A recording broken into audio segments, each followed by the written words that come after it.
Lessons from Books, Apocalypse Never by Michael Shellenberger, Why Environmental Alarmism Hurts Us All. So this is a very balanced look from an environmentalist, but not an alarmist. Interesting book, a lot of great examples of what really is going on and maybe some best practices moving forward, but definitely a balanced anti-alarmist look at the environment. First of all, I can't believe I have to say this, but of course I have to say this. I'm not in favor of pollution. I think we should help and save the earth in some way, shape, or form, but I am definitely not pro-pollution.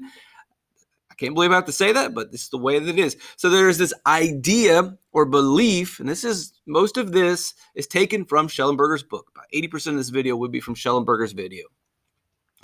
The idea that the tropical rainforest, the Amazon rainforest, is the Earth's lungs. All of our oxygen comes from the Amazon rainforest. You were probably taught that incorrectly in elementary school, and you've probably heard this again, TV, in the media, from various celebrities or politicians. The reality is it's not really true. And so in the fall of 2019, people were freaking out because there were fires in the Amazon rainforest. And if that's our lungs, if that's where all of our oxygen comes from, then we're all going to die. Well, good news is it's not the lungs of the earth. Not true. Your fourth grade science teacher was wrong. The celebrity on Twitter or Instagram that told you this, they were wrong. And I mean, you can kind of understand because they're a celebrity on Instagram. They're not a scientist. Why are you believing them? The amount of oxygen that's produced by the Amazon rainforest is consumed by the Amazon rainforest. Yes, the Amazon rainforest creates a lot of oxygen, but it also breathes back in all of that oxygen. The Amazon plants consume 60% of the oxygen during respiration. 60% of the oxygen that the Amazon creates, it then consumes. You're like, no. That's yeah, I know that you remember photosynthesis. You remember your sixth grade science lesson where plants create oxygen, and then you turned your brain off and did not pay attention to the next lesson in which they explain cellular respiration, in which that plants and animals then use oxygen along with glucose to produce energy. So congratulations, you remembered one lesson from science. The problem is we really needed you to remember two. That second one, pretty important. So the plants are also using the oxygen that they're creating. It's the way that this works. The other 40% is consumed by microbes. So it's a net gain of zero. It is not the lungs of the earth. The Amazon rainforest is not breathing in all the carbon dioxide and spitting out all the oxygen so that we live. Not true. Yes, it's bad that the Amazon was on fire. But when celebrities came on and said, this is bad because we're not going to be able to breathe anymore. And when politicians who have actual political power to do things are telling you things that are not scientifically true, when politicians are saying that, yeah, all of our oxygen is going to go. No. That's not true whatsoever. That's a problem. That's the problem with environmental alarmists. They may take some truth, and sometimes not even any truth at all, but then exaggerate it to scare people, to push policies, and then you follow these policies, and then you go down this path, and then you realize, wait a second, the reason we started down this path, there was no reason to come down this dangerous path. We didn't need to go this way. It was all based on lies and exaggerations. Yeah, that's a problem, and that's where we go, and that's what Shellenberger's talking about. It's, hey, there's things that we can do, but what we do, we should not follow a path that has been driven or has been created on lies, on exaggerations, on false information. But obviously, listen to scientists. Don't get your information from politicians and celebrities. Their heart's probably in the right place.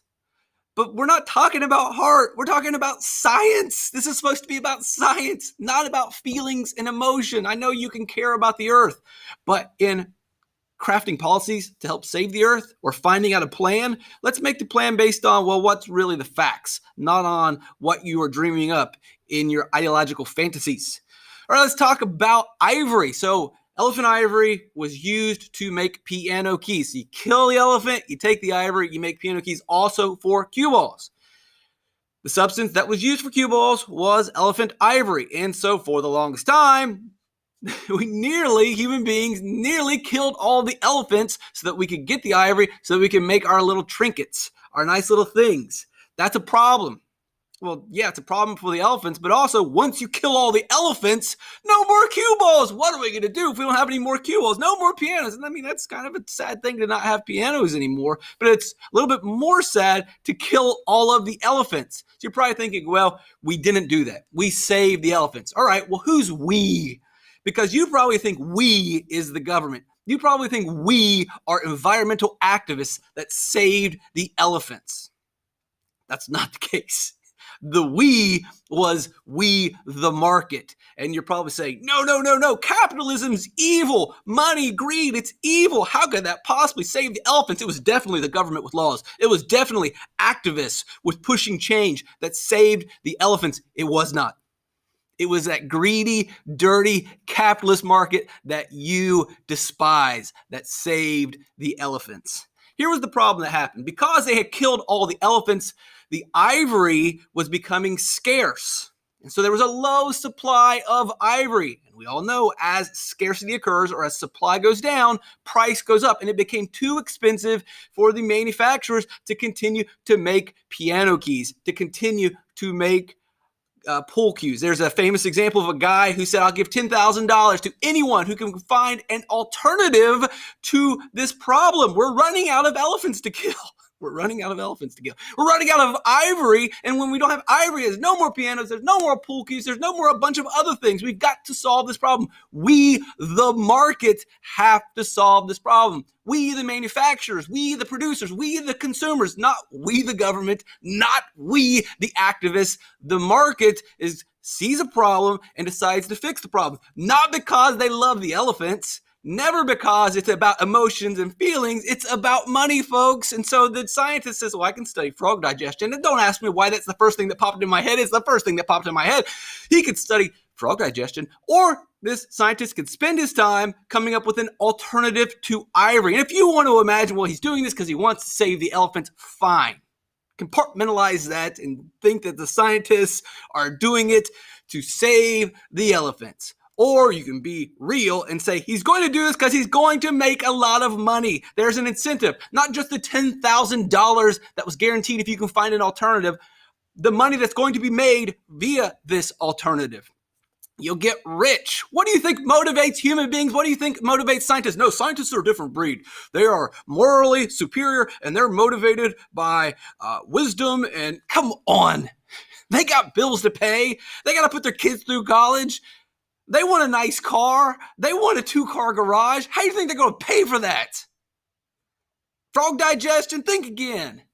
So what they'll discover is they can actually use cotton fibers to make cue balls or make plastic. And scientists weren't doing this until there was a problem. The market wasn't doing this until there was a problem. And when the problem came up, it wasn't the government that invented plastic. It wasn't the activists that invented plastic. It was the scientists responding to the market that created plastic. And guess what?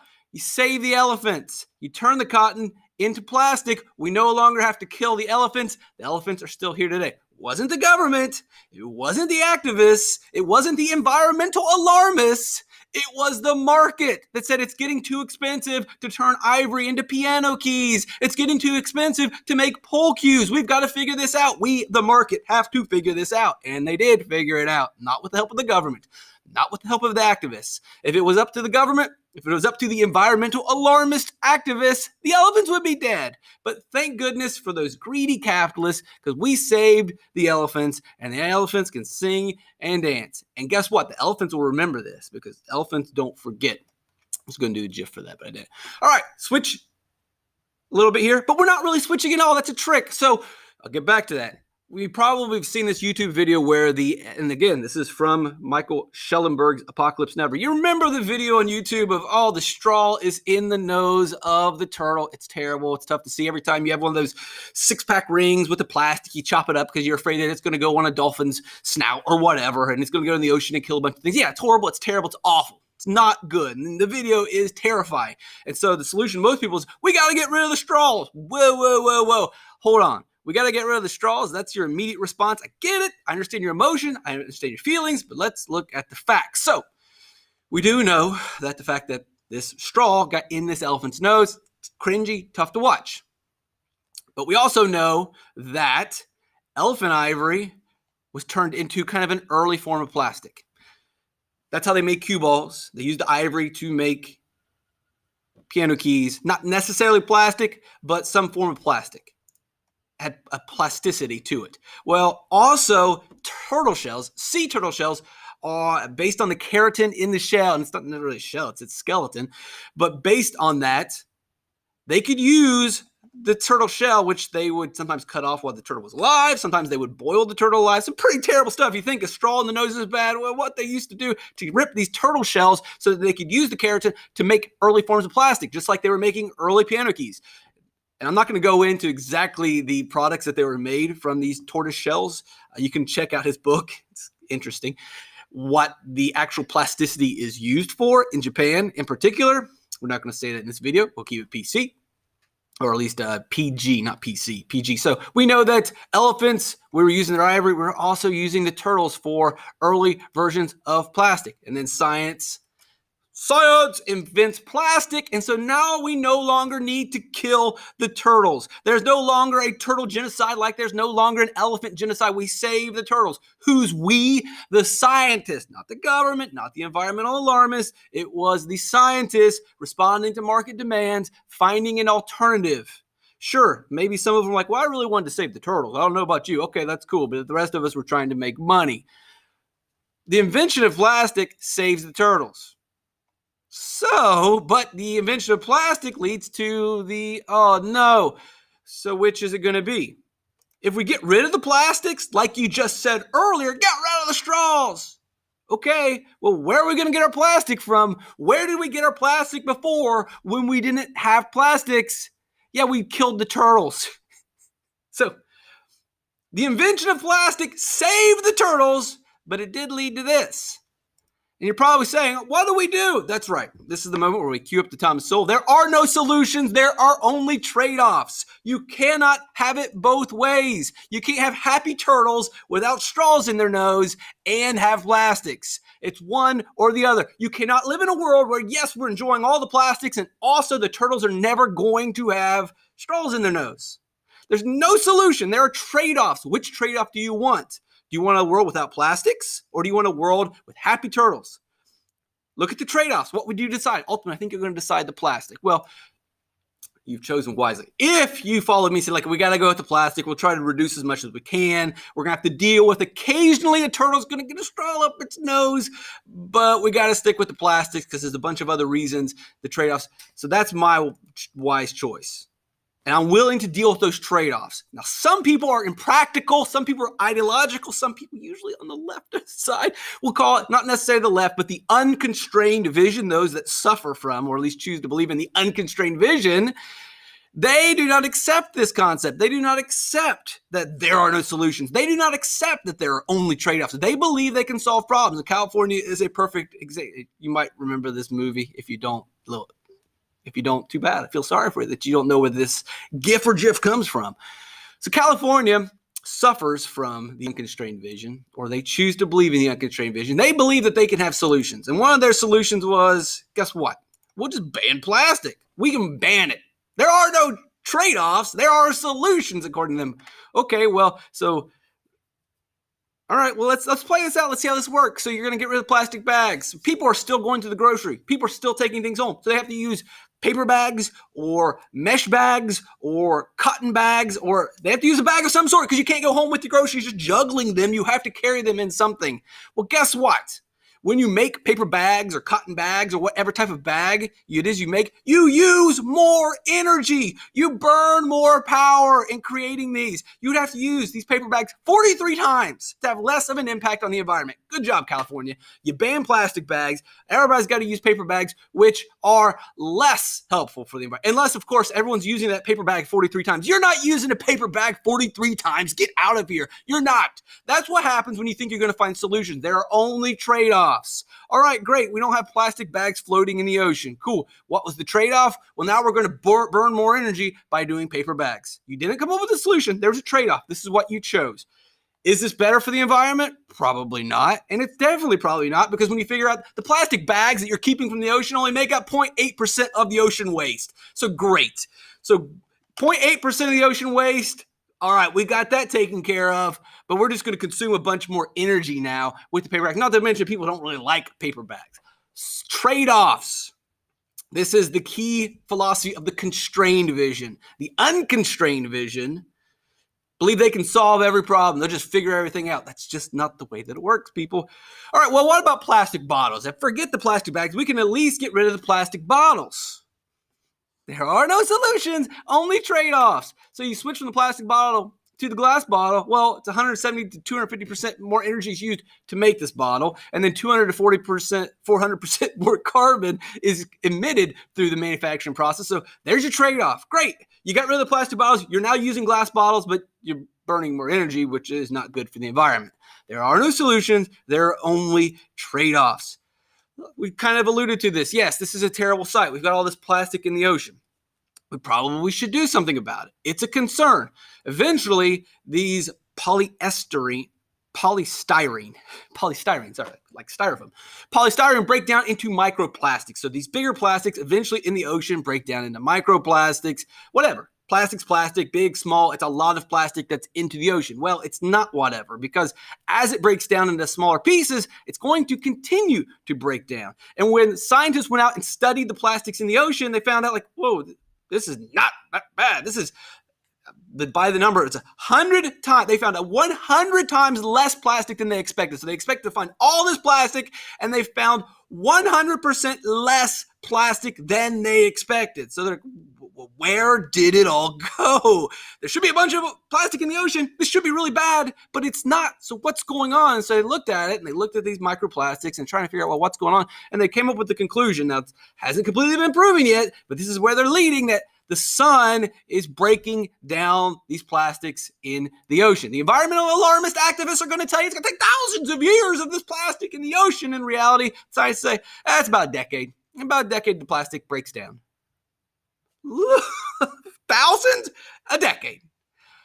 Environmental alarmists scaring you into actions down a path that you probably don't need to go down. And the example that's in the book by Shellenberger is, by the scientists explain this. They say, hey, look at your lawn furniture, look at playground equipment, look at park benches that are made of plastics that sit out in the sun every day, and look and see how they deteriorate. Now imagine what would happen to small, tiny little plastics getting hit by the sun every single day. Of course, it's being broken down into base carbon, which then goes up in the atmosphere. Oh, well, that carbon's bad. Yeah, but I mean, still, it's not this floating reef of toxicity.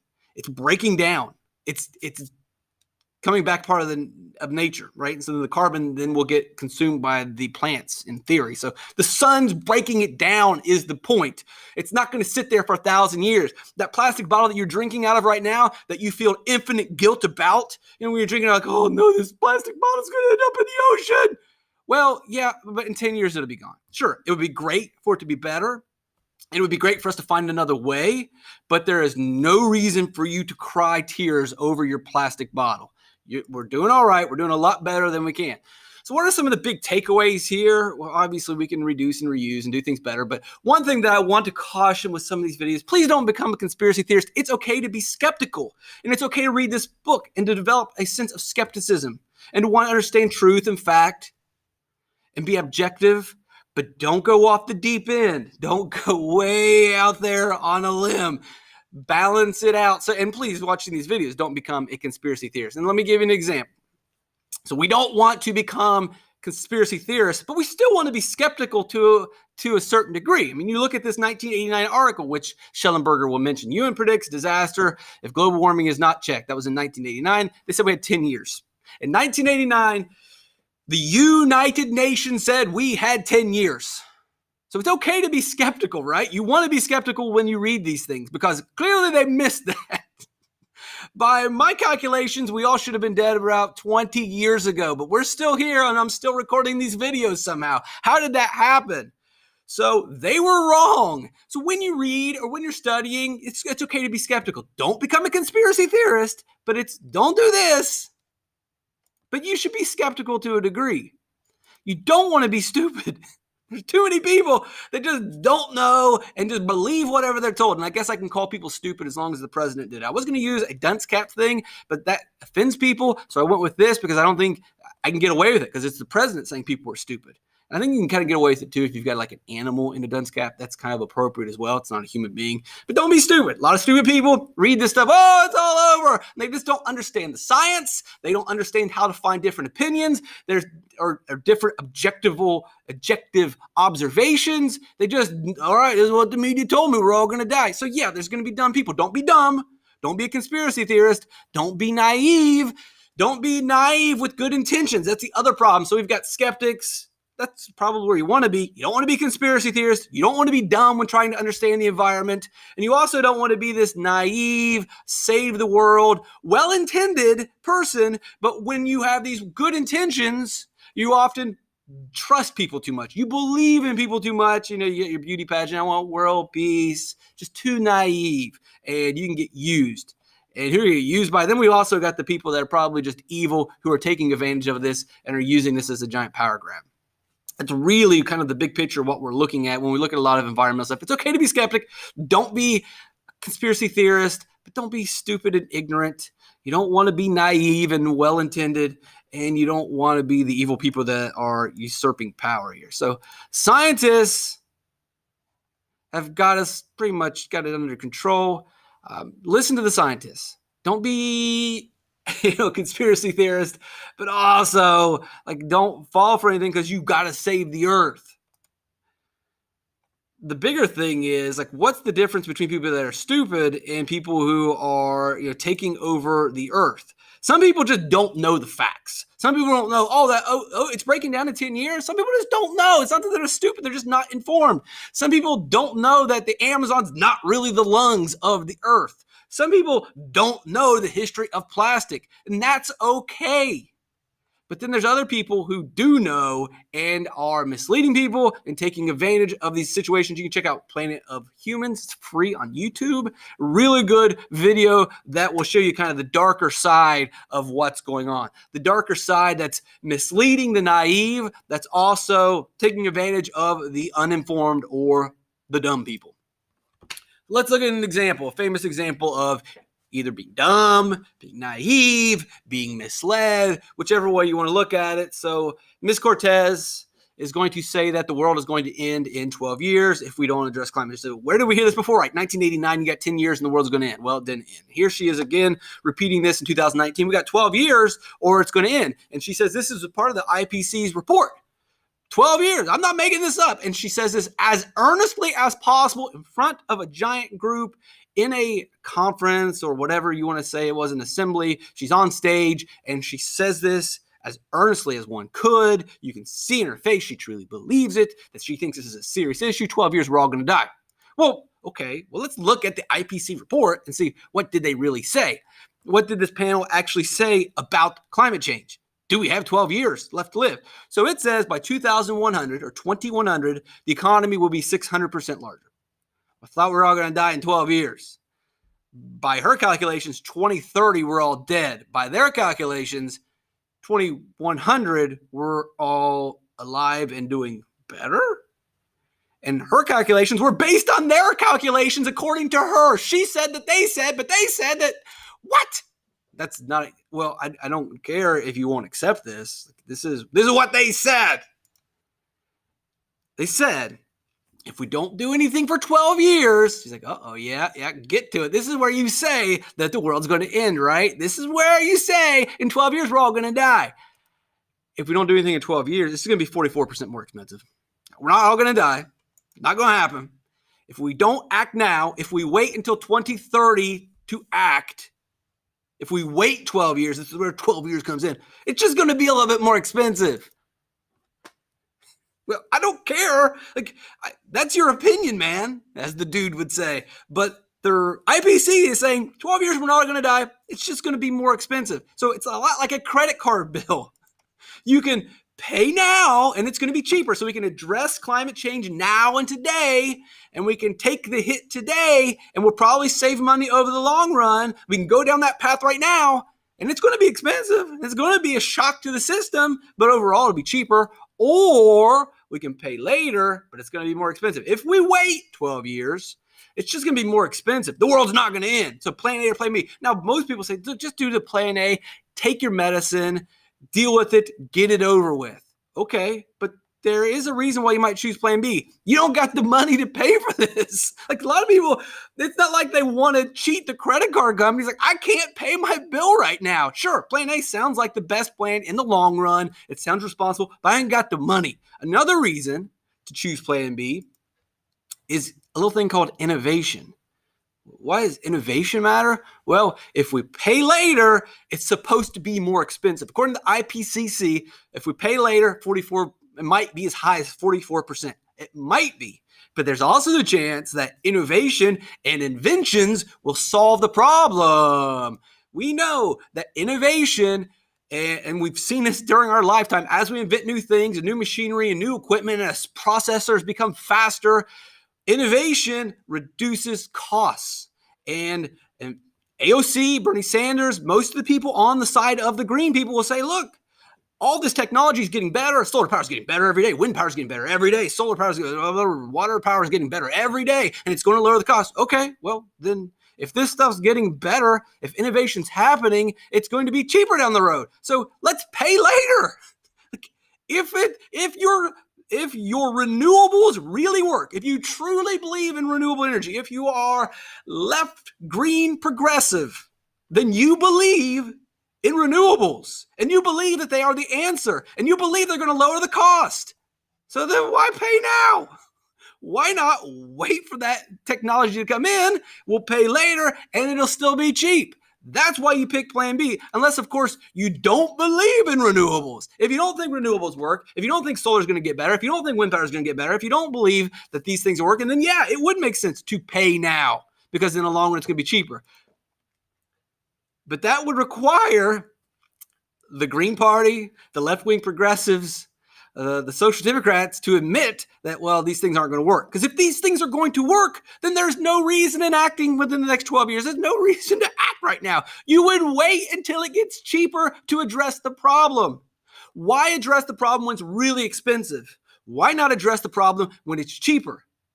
And we pretty much know that it might not be renewables that do it, probably going to be nuclear, but there's going to be a new alternative energy that is going to lower costs, and then that's when you can address the climate change. But that's not progressive. Well, look, according to you, if you believe in this stuff, then you got to go plan B.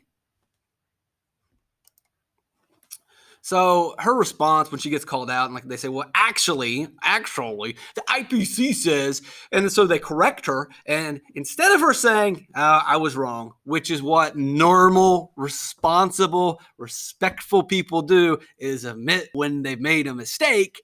Instead, she pulled the old, I was just joking, got it. Like, was it a joke? You were just joking with us? So that crowd that you were speaking to solemnly and earnestly, and when you said that with a straight, sour, or even face that the world's going to die in 12 years, it was actually a joke? It was a long con? It was all just a joke? You were playing a joke on people? Well, that's not really appropriate, is it? Is that appropriate? If the world is in dire straits, if this is one of the biggest moments in the history of mankind, if this is a cataclysmic event, should you be joking about it? Is it serious? Is it a serious problem? Should we joke about serious situations? I guess not. I guess we can joke about everything. Kind of what I do. Also, by saying that, you're misleading and scaring people. You're misleading and scaring ignorant people. You're misleading and scaring naive, good-intentioned people. Why would you do that? Why would you mislead? Well, why would you mislead people? But why would you mislead the most vulnerable people? Why would you scare the most vulnerable people? And then last, when you do that, you're doing the bidding of the elites and the ruling class. You're allowing them to usurp power by lying and tricking. That's what most of this is. There's going to be giant dynamic shifts in power when we pass these large bills, and ginormous laws are going to be major power shifts from one group to the other. People know that. People are trying to get in on that, and you are helping that happen. And it's one thing to help this giant shift of power happen, but it's another thing to do it deceitfully. Do so by misleading people, to shift this power from group A to group B by scaring people. Unless, of course, well, it's just a giant joke. Okay, well, you might be joking, but there is a giant power shift that's going to happen here. Bob Murphy is someone that I would encourage you to check out his YouTube videos or any of his writings. He kind of explores some objective facts beyond what Michael Shellenberger does in Apocalypse Never. And because we don't want to end with the picture of Bob Murphy, we'll go with AOC dancing and end on a happy note. What's wrong with watching a little dancing, having some fun, living our life, and not worrying about what the world's going to look like in 12 years? Maybe it's not so bad. Maybe it's just going to cost us a little bit more money. This is how you get the clicks, folks. So, Apocalypse Never, Michael Shellenberger, Why Environmental Alarmists Hurt Us All. Check it out. Interesting book. Went long.